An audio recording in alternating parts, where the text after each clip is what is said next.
Hey y'all, today I wanted to do a video talking about Colt.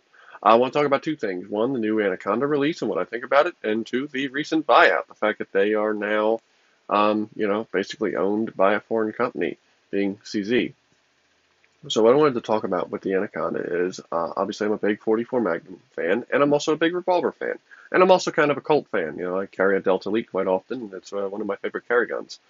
So my thoughts on the new Anaconda. I think it's pretty cool. I'm glad they're bringing out the Anaconda because I know there's a lot of hype about the Python, and for me, 357 Magnum isn't. I'm not super into it. It's a good quality caliber. Definitely highly recommend it. But I've always been a 44 over 357 Magnum fan.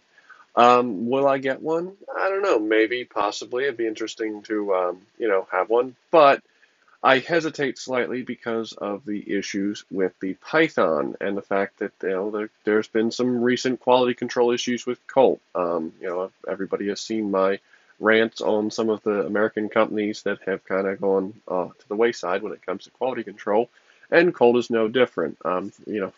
Perfect example is Colt's at least current warranty on stuff is 1 year. And to me, that's kind of appalling. Smith & Wesson, for all their faults, has always given a lifetime warranty on their products.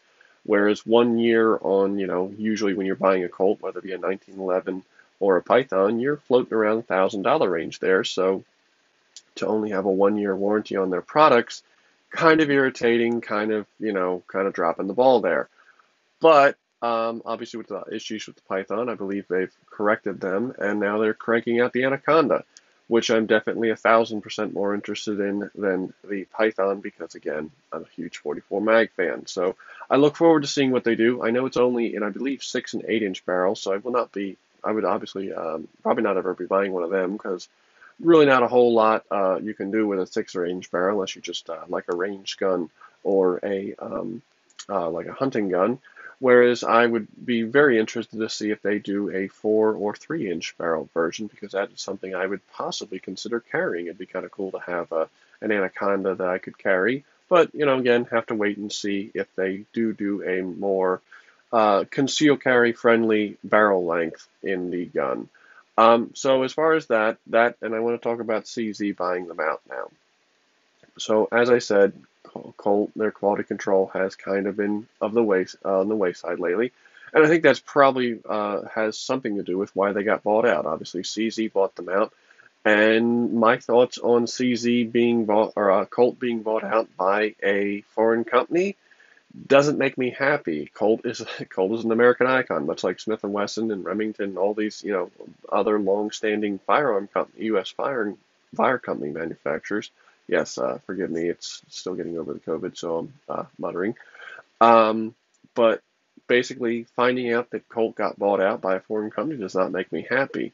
I like seeing American-made company or American companies producing in America and being owned in America. With that being said, here's my thoughts on this. I'm actually thinking that CZ buying them out might just be the thing that saves the company. Again, some of the issues with the pythons that came out. I literally was seeing pythons that didn't have rifling, which how the hell that passes quality control, I don't know. But there was obviously issues with the internals, and then there was, again, quality control issues that I saw. Again, some of the forums and groups, you see the stuff pop up, and it just shocks you to see that kind of stuff get out of the factory. But it did. I think they've mostly fixed some of it. But again, stuff like that, not really something that makes you happy to buy a Colt when you see these kind of quality control issues in basically a new production firearm. But I think CZ is a really good company. I think they're when they come to quality control, they really are top notch. I've not heard many lemons coming out of CZ. So I hope that maybe CZ owning them might just save the company because obviously they've been on a downturn, and much like companies like Smith and Wesson where they just their quality control is hurting them. There's more and more people that won't buy a Colt because it's not made like it's used to. So I look forward to seeing what CZ does with the company. I look forward to seeing if perhaps CZ really turns the company around. Maybe they quality control bumps back up. Maybe they beef up production on some of the stuff. I know one of the big complaints about the Python was you just could not find them. And that's why I'm not getting super excited about the Anaconda, because, even with it coming out, it's probably not going to be easily found. And if it is found, I'm sure with everything going on, price gouging will ensue. So just kind of sitting by the wayside, waiting to see what becomes of it. But basically, that's my thoughts on Colt right now. Kind of excited to see the Anaconda, but not jumping out to buy one just quite yet. And as much as it's a shame to see them get bought out by CZ, I'm hopeful that maybe, a company with a good standing reputation for quality control. I mean, I can remember seeing the video with their CZ75s that they have a machine that just sits there and cycles, manually cycles them basically like an oil bath or something, I believe. Again, it's been a while since I saw the video. Cycles them 1,000 times. That goes through the break-in period before it leaves the factory, so it's ready to go out of the box, no issues. Seeing that out of Colt would be really cool. Really cool to see them beef up their quality control and basically go back to putting out a quality product that you can be proud of. So that's my thoughts on everything. Feel free to put down below what you think about, Colt. Are you interested in the Anaconda? Do you have a Python? What do you think of it? And, does the fact that Colt is now foreign owned bother you? So, yeah, that's, my thoughts. Again, feel free to put down below what you think, and have a good day.